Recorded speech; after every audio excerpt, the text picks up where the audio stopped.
Hi friends, నేను మీ doctor జంగం Vishwanath, psychology మరియు pi ఫ్యాకల్టీని, అంతేగాక మీకు ఇష్టమైన శ్రీ విద్యా పబ్లికేషన్ పుస్తక రచయితని. మీకు తెలుసు, ఆంధ్రప్రదేశ్ రాష్ట్రంలో రిజల్ట్ రావడం జరిగింది డిఎస్సికి సంబంధించి. దాదాపు 6 సంవత్సరాలు చాలామంది విపరీతంగా కష్టపడి వీటిపైనే ఆశలు పెట్టుకున్నారు. ఈ ఆశలు పెట్టుకునే క్రమంలో మీకు తెలుసు, ఈ యొక్క డిఎస్సి ఎమోషన్ గేమ్లో ప్రతి యూట్యూబ్ ఛానల్ ఇన్ని మార్కులు ఉంటేనే వస్తుందట, ఇన్ని మార్కులు ఉంటే రాదట, 80 పైన ఉంటేనే సేఫ్ స్కోర్ అట అని ఇంకా ఎమోషన్ గేమ్ పుండు మీద కారం చల్లినట్టుగా. మరి ఎవరికి వస్తుంది చెప్పగలమా, చెప్పలేమా అంటే దీంట్లో చాలా ఈక్వేషన్స్ ఉంటాయి. ఒక ఈక్వేషన్ కాదు, మీ పక్క వాళ్ళకు, నాకు తెలిసిన వాళ్ళకే, మా ఊర్లోనే, మా కోచింగ్లోనే, నా సెషన్లోనే ఎక్కువ మార్కులు వచ్చాయి. వారికి మార్కులు పెరిగాయి అంటే వారికి మార్కులు పెట్టినప్పుడు ఆటోమేటిక్గా మీకు మార్కులు తగ్గుతాయి. అంటే ఇలాంటి సందర్భంలో డైలమాలో ఉన్నప్పుడు, ఇంకా మీ వీక్నెస్ని దెబ్బ కొట్టే విధంగా, బాధలో ఉన్నప్పుడు ధైర్యం చెప్పకుండా ఇంకా ఇబ్బందులు పెడుతున్నప్పుడు ఈ వీడియో మీకు స్వాంతనగా నిలుస్తుంది.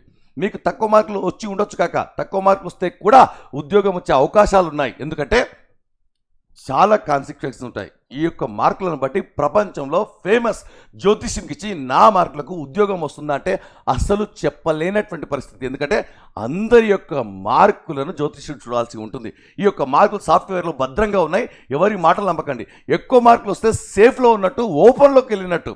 తక్కువ మార్కులు వచ్చి, కొద్దిగా తక్కువ మార్కులు వస్తే మీ యొక్క రిజర్వేషన్లో, అంటే మిగతా వాళ్ళకి ఎక్కువ మార్కులు వచ్చినా సరే మీకు ఉద్యోగం వచ్చే ఛాయిస్ ఉంటుంది. ఎందుకంటే మీ క్యాస్ట్ వాడు కనుక ఎక్కువ మార్కులు వస్తే కనుక ఖచ్చితంగా ఓపెన్లోకి వెళ్తాడు.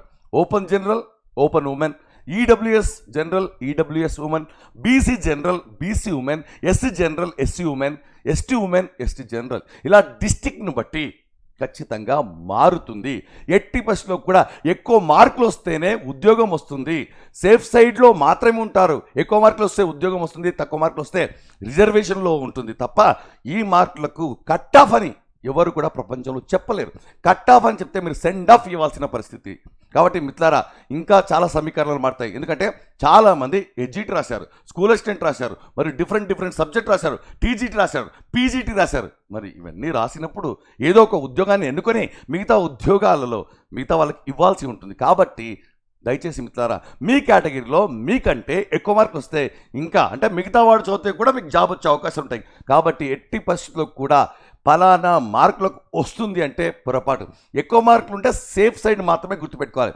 ఇంకా మీరు బాధలో ఉండి భయపడుతూ చచ్చిపోతూ దిక్కు చదువులో బయటికి వెళ్లకుండా ఏం చేయాలి, ఎలా చేసుకొని బతకాలి, నా పరిస్థితి ఏమిటి, ఇన్ని సంవత్సరాలు జీవితంలో పాస్ ఫెయిల్ ఉండదు, పాస్ ఎక్స్పీరియన్స్ ఉంటుంది. జీవితంలో పాస్ ఫెయిల్ ఉండదు, పాస్ట్ ఉంటుంది. చాలా అవకాశాలు ఉంటాయి, చాలా అవకాశాలు ఉంటాయి. కాబట్టి అందుకే చాలామంది ఇప్పుడున్న పరిస్థితుల్లో నాకు ఎక్కువ మార్కులు వచ్చింటే బాగుండే అనుకుంటారు. కానీ ఇప్పుడు మీ పని అయిపోయిందంటే మా పని పూర్తిగా అయిపోయిందని కాదు దాని యొక్క ఉద్దేశం. బాగా గుర్తుపెట్టుకోండి, మీరు చేసే పని, మీరు ఆలోచించే పని పూర్తిగా అయిపోయింది. రిమైనింగ్ అంతా కూడా, మిగతా అంతా కూడా సాఫ్ట్వేర్ చూసుకుంటుంది, రిజల్ట్ వచ్చేస్తాయి. కాబట్టి 80% కూడా తక్కువ మార్కులు వచ్చిన వాళ్ళు కూడా మాకు పూర్తిగా రావేమో అని ఆశలు వదులుకోవడం కూడా తప్పే. 65, 75, 80, 63, 64 మార్కులకు కూడా వచ్చే ఛాయిస్లు ఉన్నాయి. ఎందుకంటే అది డిస్ట్రిక్ట్ను బట్టి, పోస్టులను బట్టి, కేటగిరీని బట్టి.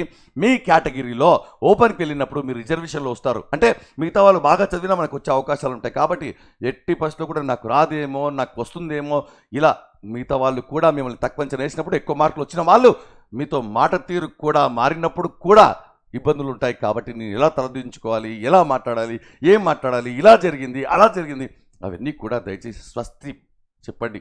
ఎందుకంటే ఎవ్వరు చెప్పలేరు, వస్తుందని ఖచ్చితంగా చెప్పలేరు, రాలేదని చెప్పలేరు. ఇంకా ప్రాసెస్ అనేటువంటిది జిల్లాను, కేటగిరీని బట్టి, మీరు ఉమెనా, జెండరా, దాన్ని బట్టి ఉంటుంది. మిగతా వాళ్ళకు కూడా రకరకాల డబల్ జాబులు వచ్చాయి.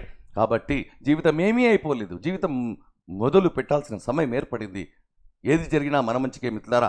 కాబట్టి ఈ అపోహలు, ఈ బాధలు, ఎందుకంటే చాలామంది యూట్యూబ్ ఛానళ్ళు గంటకు ఒక విడుదల చేసి తప్పుడు సమాచారంతో ఇంకా కన్ఫ్యూజ్ చేసి మిమ్మల్ని ఇంకా చచ్చిన పామును చంపుతున్నారు. కాబట్టి దయచేసి కొంచెం వెయిట్ చేయండి. ఇన్ని రోజులు వెయిట్ చేశారు, ఓపిక, సహనంతో ఉండండి.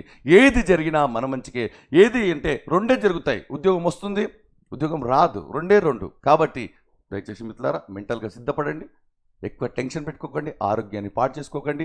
అనవసరమైన వీడియోలు చూసి అనవసరమైన టెన్షన్ పడి దయచేసి కట్ ఆఫ్ అని చెప్తే సెండ్ ఆఫ్ అని చెప్పండి. కాబట్టి మీ గురించి ఆలోచించే వ్యక్తిగా మన పని అయిపోయింది అంటే మనం పని చేయడం పూర్తయింది కాబట్టి దాని జోలికి వెళ్ళకండి. ఎట్టి పరిస్థితులు కూడా భయపడకండి, బాధపడకండి. మేము తోడుగా ఉంటాం. చాలా ఆపర్చునిటీస్ ఉంటాయి. All the best.